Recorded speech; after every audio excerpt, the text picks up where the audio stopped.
Ok, buenas noches. Mi nombre es Mariana Cardoso. En este momento presento el taller de probabilidad y estadística eh, del curso 67957. Mi ID es 832510. Ok, la primera pregunta es: formula una hipótesis sobre la relación entre la resistencia del suelo y el colapso del edificio.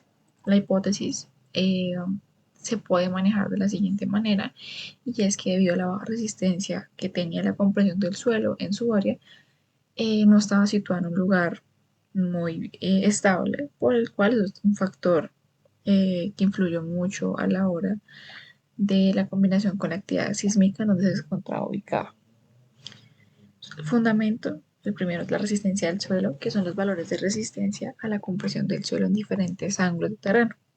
Es decir, se miró varias veces eh, con diferentes puntos de vista del terreno donde se encontraba, y estaban oscilando a 10.8 y a 14.2. Esos valores del suelo no eran suficientemente resistentes para poder soportar la carga de un edificio de 20 pisos, y particularmente en una actividad sísmica, y teniendo en cuenta de que pues tenía una baja resistencia a la compresión del suelo. Su tipo de suelo es una zona que está donde predomina la arcilla, y esta es conocida por la susceptibilidad que tiene a los eventos sísmicos.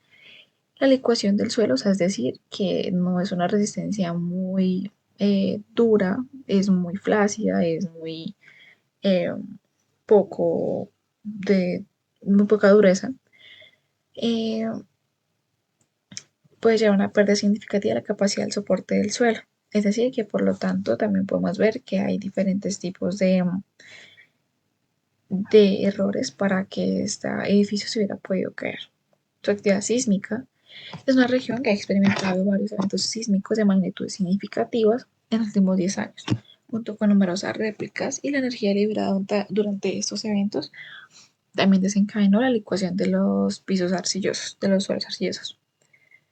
El nivel freático, esa es la profundidad del nivel freático, también influye mucho, porque indica muchas fluctuaciones en lo que puede aumentar su susceptibilidad del suelo a la licuación, entonces, especialmente en los eventos sísmicos que puede haber en este lugar.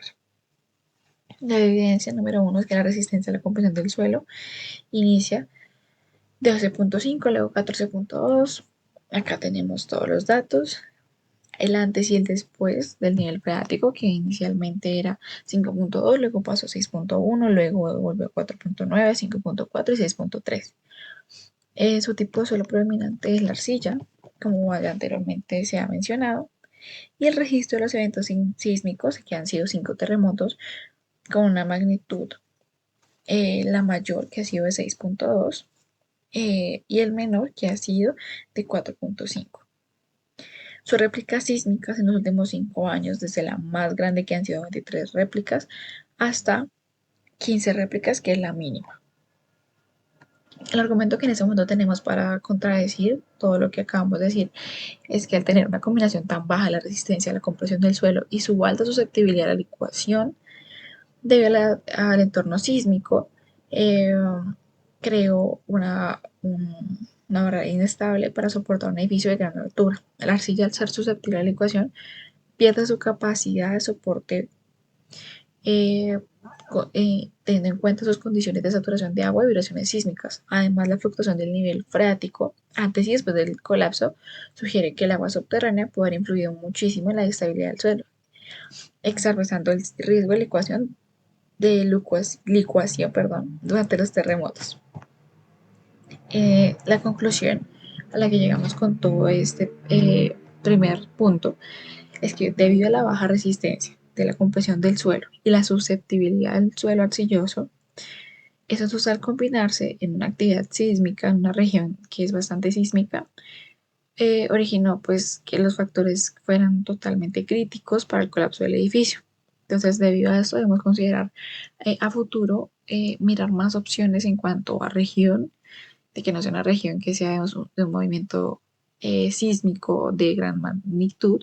Aparte de eso, los materiales que podemos conseguir, que no sea arcilla, sino que sean materiales mucho más con dureza, que sean más rígidos, más estables para la construcción de ellos.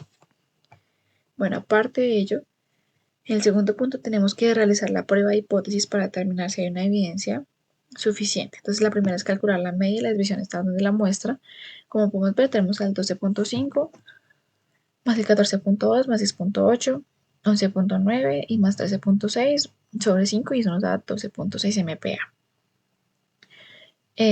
La desviación estándar la podemos ver ahí. El paquete como tal, tenemos un paquete estadístico, por decirlo así.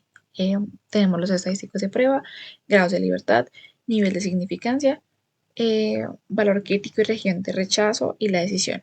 Entonces, es decir, que tenemos la mayor parte y tenemos el paso 4, que es la prueba T para una muestra, que vamos a usar la prueba T para comparar la media de la muestra del valor umbral, que dice 15 MPa, donde la media muestral, todo lo que nos estaban pidiendo. El paso 5, que es la determinación del valor crítico y conclusión.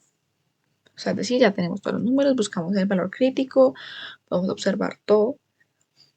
Esto lo podemos observar mucho más a detalle pues en el documento. La conclusión es que el valor calculado, que es menos 3,98, es menor al valor T crítico, que es igual a menos 2,132, y rechazamos la hipótesis nula. Entonces la conclusión es la siguiente. Hay una evidencia suficiente para apoyar la hipótesis de que la baja resistencia a la compresión del suelo influye significativamente con el colapso del edificio. Este análisis sugiere que la combinación de baja resistencia al suelo, la susceptibilidad y la licuación de la actividad sísmica en la región contribuyeron totalmente al colapso de este edificio. Tenemos ahora lo siguiente, que son organizar los datos que teníamos previamente. Luego calculamos la correlación de la person. Luego tenemos el paso 3, que es realizar los cálculos, como podemos verlo ahí. Lo voy agrandar un poco más para poder observar mucho mejor el análisis de los datos. La suma de los productos, la suma de X, la suma de Y, suma de X al cuadrado y suma de Y al cuadrado, los números de observaciones que es igual a 5, que serían pues como los datos, cálculo de y la interpretación de los resultados, que es el coeficiente y correlación de Pearson, es igual a 0,71. Es decir, este indica una correlación positiva moderada entre la magnitud de los terremotos y el número de réplicas que hubo. Para determinar toda la significancia de la estadística, se consulta una tabla de significancia para el coeficiente y correlación.